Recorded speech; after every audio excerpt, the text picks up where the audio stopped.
بانی پی ٹی آئی کی شفا انٹرنیشنل اسپتال منتقلی کا حکم اختیار سماعت سے تجاوز ہے۔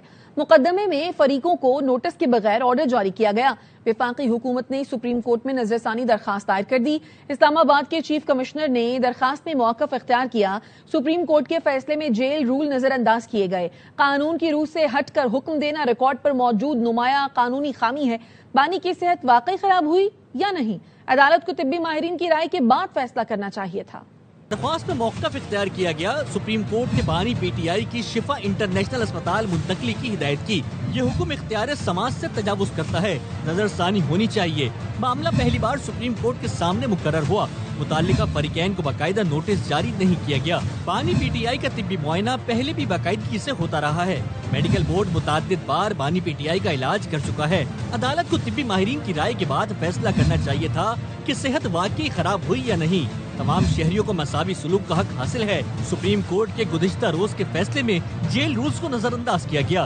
قانون کی روح سے ہٹ کر حکم دینا ریکارڈ پر موجود نمایاں قانونی خامی ہے۔ پٹیشن قابل سماعت ہونے کا نقطہ مؤخر کرتے ہوئے یک طرفہ عبوری حکم جاری کر دیا گیا۔ عبوری مرحلے پر حتمی نوعیت کا ریلیف نہیں دیا جا سکتا۔ بعض صورتوں میں حکومت کی منظوری اور آئی جی جیل کے ذریعے کارروائی ضروری ہے۔ اسپتال منتقل کیے گئے قیدی کی پولیس نگرانی بھی لازم ہے۔ درخواست میں کہا گیا بانی پی ٹی آئی کو 5 اگست 2023 کو ایڈیشنل سیشن جج نے 3 سال قید کی سزا سنائی تھی۔ سزا کے خلاف اسلام آباد ہائی کورٹ میں اپیل دائر کی گئی۔ بانی نے ضابطہ فوجداری کی دفاع 561 کے تحت اسپتال منتقلی کی درخواست دی۔ اسلام آباد ہائی کورٹ نے 12 مارچ 2026 کو درخواست مسترد کر دی تھی۔ فیصلے کے خلاف سپریم کورٹ میں اپیل دائر کی گئی۔ بانی پی ٹی آئی سے متعلق سپریم کورٹ کے فیصلے پر عمل درآمد ہونا چاہیے۔ Chairman P T I barrister Gohar کی صحافیوں سے گفتگو، کہا یہاں تک پہنچنے میں بہت وقت لگ گیا۔ عدالتی آرڈر پر عمل درآمد ہوا تو ایک نئے دور میں داخل ہو جائیں گے۔ سیاست کو آخری دنوں میں ہم دشمنی کی حد تک لے گئے، ایسا نہیں ہونا چاہیے۔ ملک میں جمہوریت کے لیے سیاسی رابطے جاری رہنے چاہیے۔ آرڈر کیا، اس آرڈر تک پہنچتے بہت عرصہ لگ گیا۔ میں نے سب سے ریکویسٹ کی ہے، سوشل میڈیا سے ریکویسٹ کی ہے، عام لوگوں سے ریکویسٹ کی ہے کہ کوئی ایسے اقدام نہ ہو جس کو کوئی نیگیٹو لے لے اور جس کو خان صاحب کو ہاسپٹل شفٹ ہونے میں کوئی دشواری آ جائے۔ ایک نئے دور میں ہم انٹر ہو جائیں گے اگر یہ آرڈر۔ سیاست کو آخری دنوں میں ہم بڑے دشمنی کی حد تک لے گئے، ایسا نہیں ہونا چاہیے۔ آپ اختلاف رائے ضرور رکھیں، شائستگی کے ساتھ رکھیں، عوام کے حقوق کے لیے رکھیں۔ پیپلز پارٹی کے درمیان فردر رابطے بڑھائیں گے اب آپ؟ ہم نے تو سب کو کہا ہے کہ رابطے بڑھنے چاہیے، بات چیت ہونے چاہیے، ڈائلاگ ہونے چاہیے، عوام کے لیے ہونے چاہیے، جمہوریت کی مضبوطی کے لیے ہونے چاہیے۔ خبر دیں گے آپ کو، گوادر سے مکران کوسٹل ہائی وے پر کار اور گیس باؤزر میں ٹکر، 6 افراد جاں بحق ہو گئے ہیں۔ تفصیلات کیا ہیں؟ نمائندہ ARY نیوز اللہ بخش سے جانتے، اپڈیٹ کیجیے اللہ بخش۔ جی بالکل، مکران کوسٹل ہائی وے میں خوفناک حادثہ پیش آیا ہے جو کہ کراچی سے تربت جانے والی کار گاڑی اور اورماڑا کے قریب حادثے کا شکار ہو گئی ہے۔ ایک باؤزر گاڑی سے جا ٹکرائی ہے جس سے کار گاڑی کو فوری طور پر آگ بھڑک اٹھی، جس کے نتیجے میں کار میں سوار 6 افراد جاں بحق ہو چکے ہیں۔ کوسٹل ہائی وے پولیس کے مطابق جاں بحق 6 افراد میں سے 2 بچے اور 2 خواتین بھی شامل ہیں۔ جی، اپڈیٹ کرنے کے لیے شکریہ۔ اسلام آباد اور راولپنڈی میں تیسرے روز بھی موسلادھار بارش، 132 ملی میٹر بارش سے نالالائی میں پانی کی سطح بلند ہو گئی۔ مختلف علاقوں میں پانی گھروں میں داخل، لوگ گھروں میں محصور، گلیاں اور سڑکیں ندی نالوں میں تبدیل، گاڑیاں ڈوب گئیں۔ صادق آباد سے پانی کی نکاسی نہ ہو سکی۔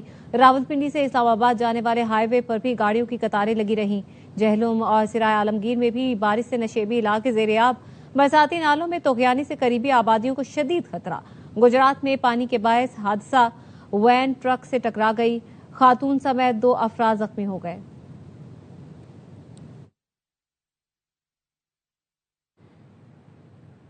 راولپنڈی میں بارش سے تباہی حکومت کی کارکردگی پر سوالیہ نشان ہے۔ پیپلز پارٹی کے رہنما ندیم افضل چند نے پنجاب حکومت کی نااہلی کا پول کھول دیا۔ کہا راجہ بازار کو ماڈل بازار بنانے پر کروڑوں روپے خرچ ہوئے، ایک بارش حقیقت سامنے لے آئی۔ راجہ بازار کے گوداموں اور گھروں میں پانی داخل ہونے سے تاجروں کا کروڑوں روپے کا نقصان ہوا۔ نکاسیاب کی مؤثر انتظامات نہ ہونا حکومتی نااہلی کا واضح ثبوت ہے۔ کروڑوں کا نقصان ہو گیا، گھر ڈوب گئے، کاروبار تباہ ہو گئے، مگر حکومت کہاں ہے؟ حکومت اعلانات اور تشہیر کے بجائے عملی اقدامات کرے، متاثرین کو فوری ریلیف دیا جائے۔ نئے انتظامی یونٹ ملک کی ضرورت کے حساب سے تشکیل دیے جا سکتے ہیں۔ وفاقی وزیر احسن اقبال کہتے ہیں نئے انتظامی یونٹس بنانے کا ایک سیاسی اور آئینی طریقہ ہے، بحث ہونی چاہیے۔ ہمارا موجودہ انتظامی ڈھانچہ اوور لوڈ ہو گیا ہے۔ 18ویں ترمیم میں اختیارات صوبوں کو ملے لیکن نیچے منتقل نہیں ہوئے۔ بانی پی ٹی آئی کی صحت پر کبھی سمجھوتہ نہیں کیا گیا، بہترین ڈاکٹروں سے علاج کروایا گیا۔ کوئی ایسی چیز نہیں ہے کہ جس کے اوپر بات چیت نہیں ہو سکتی، البتہ ان کو تشکیل دینے کا ایک سیاسی اور آئینی طریقہ ہے، اس پر ایک بحث ہونی چاہیے، کیونکہ اس میں کوئی دو رائے نہیں ہے کہ جو موجودہ ہمارا انتظامی ڈھانچہ ہے وہ اوور لوڈ ہو چکا ہے۔ 2010 میں 18ویں ترمیم ہوئی تھی، اس میں وفاق سے اختیارات صوبوں کی طرف گئے لیکن صوبوں سے نیچے کی سطح پر نہیں گئے۔ وفاق سے جو وسائل ہیں وہ نیشنل فائنانس کمیشن کے ذریعے لیے جاتے ہیں، لیکن عملاً کسی بھی صوبے میں پروونشل فائنانس کمیشن نہیں ہے کہ جو اس صوبے کے اندر وسائل کی مساویانہ تقسیم کو یقینی بنائے۔ خان صاحب کی بھی صحت پر حکومت نے کبھی کوئی کمپرومائز نہیں کیا۔ جب بھی ان کو کسی قسم کی طبی شکایت ہوئی تو جو پاکستان کے بہترین ڈاکٹرز تھے ان کو انہیں فراہم کیا گیا۔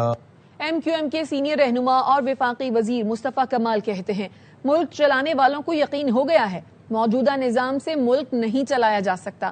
کراچی متعصب سندھ حکومت کے زیر تسلط نہیں چل سکتا۔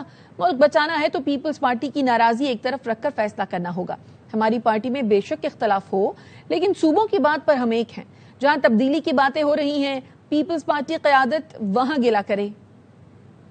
پہلے آج کے فیلڈ مارشل صاحب نے پاکستان میں نئے ایڈمنسٹریٹو یونٹس کو لازم و ملزوم قرار دیا۔ پاکستان چلانے والوں کو یقین ہو گیا ہے کہ ملک اس موجودہ نظام میں اب نہیں چلایا جا سکتا۔ جہاں سے بات اٹھ رہی ہے اس سے گلا کریں نا، ہمت پیدا کریں۔ سندھ حکومت کی کارکردگی کے حوالے سے ہمارے آپس میں اختلافات ضرور ہوں گے، اس معاملے پہ اختلاف نہیں ہے، کیونکہ اب اس متعصب قسم کی جو ہے وہ صوبائی حکومت کے انڈر میں کراچی جیسا پوٹینشیل شہر نہیں رکھ سکتا۔ 18 سالوں میں 22,000 ارب روپے لے کر بیٹھ گئے، ڈیولپمنٹ نہ کر کے کرپشن کر کے جو محرومی پیدا ہو رہی ہے، سندھ کشمور سے لے کر کراچی تک تباہی بربادی۔ سندھ کی تقسیم کے خواب دیکھنے والے جان لیں صوبے کی سرحدیں ناقابل تقسیم ہیں۔ ترجمان سندھ حکومت سعدیہ جاوید نے کہا آرٹیکل 140A کے من پسند تشریح کرنے والے اپنی قانونی معلومات درست کریں۔ کراچی کی چابی مانگنے والے یاد رکھیں عوام اب بلیک میلنگ میں نہیں آئیں گے۔ ٹاؤنز اور ڈویژنز کا راگ الاپنے والے کراچی کے دوبارہ لسانی سیاست کی طرف دھکیلنا چاہتے ہیں۔ بلدیاتی نظام پر لیکچر دینے والے اپنے دور میئرشپ اور مالی معاملات کا جواب دیں۔ سعدیہ جاوید نے کہا کراچی کو سندھ حکومت نے کھربوں روپے کے ترقیاتی اور میگا منصوبے دیے ہیں۔ کراچی کے جناح اسپتال کے ICU میں جگہ نہ ملی، حاملہ خاتون زندگی گنوا بیٹھی۔ اسپتال ذرائع نے بتایا خاتون گیسٹرو وارڈ میں بچے کو جنم دے کر انتقال کر گئی، بچہ بھی دم توڑ گیا۔ متاثرہ خاتون کو گیسٹرو کی شکایت پر گائنی وارڈ سے گیسٹرو وارڈ منتقل کیا گیا تھا۔ گیسٹرو وارڈز کی ڈاکٹر نے الزام عائد کیا کہ ICU میں 3 بیڈ خالی تھے پھر بھی جگہ نہ دی۔ Executive deputy director doctor Salman کے مطابق حقائق جاننے کے لیے تحقیقاتی کمیٹی تشکیل دے دی ہے، ذمہ داروں کے خلاف سخت ایکشن لیا جائے گا۔ وزیراعظم شہباز شریف کی وزیر پیٹرولیم کو فوری طور پر کراچی پہنچنے اور عوام کو ریلیف دینے کے لیے فوری اقدامات کی ہدایت۔ وزیراعظم نے علی پرویز ملک کو آئل ریفائنریوں سے مذاکرات کرنے کی ہدایت کی۔ وزیراعظم شہباز شریف نے کہا ڈیزل کا زیادہ تر حصہ مقامی ریفائنریوں میں تیار ہوتا ہے، کراچی جا کر مقامی طور پر تیار ڈیزل کی قیمتوں میں کمی کے لیے اقدامات یقینی بنائے، جس قدر ممکن ہو عوام تک فوری ریلیف پہنچایا جائے۔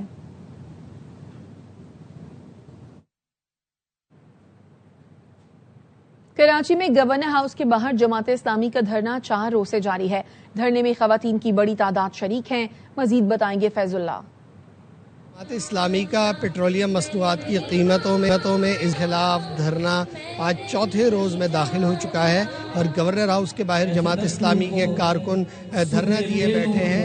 آج یہاں پر جماعت اسلامی سے تعلق رکھنے والی خواتین بھی پہنچی ہیں بڑی تعداد میں، اور وہ احتجاج کر رہی ہیں جنہوں نے پلے کارڈ اور بینرز بھی اٹھا رکھے ہیں۔ جماعت اسلامی کے کارکنوں کا کہنا ہے کہ وہ ایک عوامی ایشو پر باہر نکلے ہیں، اپنا احتجاج ریکارڈ کرانے کے لیے آئے ہیں تاکہ پیٹرولیم مصنوعات کی قیمتوں میں کمی لائی جا سکے اور شہریوں کو ریلیف دلایا جا سکے، اور اس حوالے سے یہاں پر ان کا احتجاج جاری ہے۔ اور شرکاء کا کہنا ہے کہ وہ اس وقت تک اپنا احتجاج کرتے رہیں گے جب تک پیٹرولیم مصنوعات کی قیمتوں میں کمی نہیں لائی جاتی۔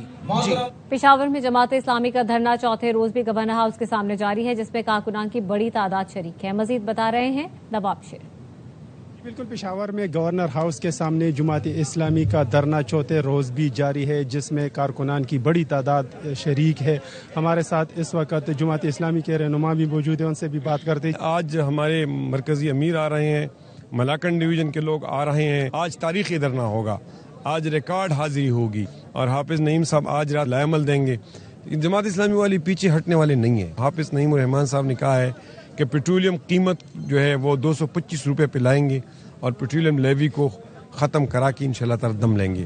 جیسا کہ آپ لوگ دیکھ رہے ہیں کہ جماعت اسلامی کا دھرنا جو ہے وہ جاری ہے، اور آج اس دھرنے سے جو ہے وہ جماعت اسلامی کے مرکزی امیر حافظ نعیم الرحمان صاحب بھی خطاب کریں گے، اور آئندہ کے لائحہ عمل کا اعلان بھی وہ آج پشاور سے ہی کریں گے۔ جی، پیٹرولیم مصنوعات پر عائد لیوی ٹیکس کے خلاف جماعت اسلامی کے کارکنوں کا لاہور میں دھرنا جاری ہے۔ اس بارے میں مزید بتائیں گے خواجہ نصیر۔ اس وقت جماعت اسلامی کی جانب سے پیٹرولیم مصنوعات کی قیمتوں پہ عائد لیوی ٹیکس کی فوری طور پر خاتمے کے لیے جو دھرنا ہے اس کا چوتھا روز شروع ہو چکا ہوا ہے، اور آج اس دھرنے میں خواتین جو ہیں وہ دوسرے روز مسلسل شامل ہو رہی ہیں۔ آج کے دھرنے میں جو بڑی بات ہے وہ یہ ہے کہ شمالی پنجاب، جن میں گجرات، گجرانوالہ، چکوال، راولپنڈی، یہاں سے لوگ بھی یہ آج کے دھرنے میں شریک ہے، اور آج کے دھرنے میں رات 9 بجے حافظ نعیم الرحمان جو ہے وہ پشاور سے مرکزی خطاب کریں گے اور اپنے خطاب میں آئندہ کا لائحہ عمل دیں گے۔ لیکن ابھی تک جماعت اسلامی کی قیادت اور اس کے کارکنان پرعزم ہے کہ جب تک پیٹرولیم مصنوعات کی قیمت 225 روپے فی لیٹر پہ نہیں آتی، یہاں پہ دھرنا جو ہے ہر صورت جاری رہے گا۔ جی، وزیر داخلہ محسن نقوی کا لاہور میں پاسپورٹ آفس گارڈن ٹاؤن کا دورہ، شہریوں نے شکایات کے انبار لگا دیے۔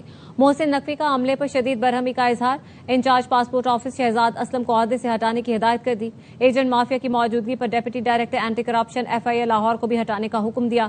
وفاقی وزیر داخلہ نے شہریوں سے معذرت کی، کہا صورتحال انتہائی افسوسناک ہے، اس طرح کا سلوک کسی صورت برداشت نہیں، کوتاہی یا غفلت پر بلا تفریق کارروائی کی جائے گی۔